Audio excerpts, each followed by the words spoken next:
The dwarves had come to the edge of the ring where elf fires had been. It seemed that some good magic lingered in such spots which the spiders did not like. There they lay, puffing and panting.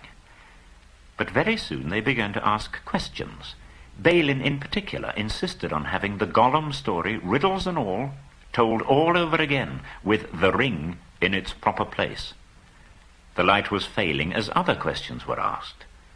Where were they, and where was their path, and where was there any food, and what were they going to do next?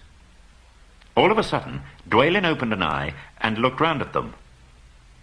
"Where is Thorin?" he asked. It was a terrible shock. There were only 13 of them, 12 dwarves and the hobbit. Where indeed was Thorin? They wondered what evil fate had befallen him, magic or dark monsters.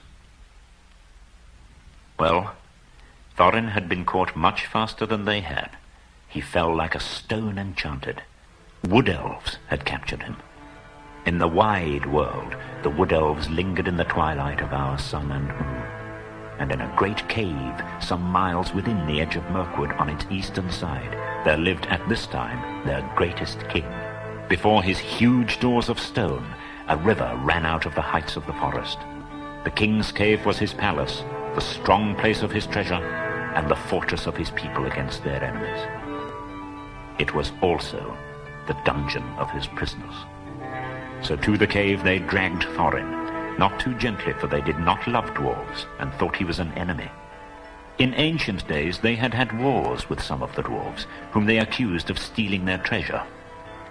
Thorin was angry at their treatment of him, and when they took their spell of him, he was determined that no word of gold or jewels should be dragged out of him. The king looked sternly on Thorin when he was brought before him, and asked him many questions. But Thorin would only say that he was starving. "Very well," said the king. "Take him away and keep him safe until he feels inclined to tell the truth, even if he waits 100 years. There in the king's dungeon poor Thorin lay, and after he had got over his thankfulness for bread and meat and water, he began to wonder what had become of his unfortunate friends.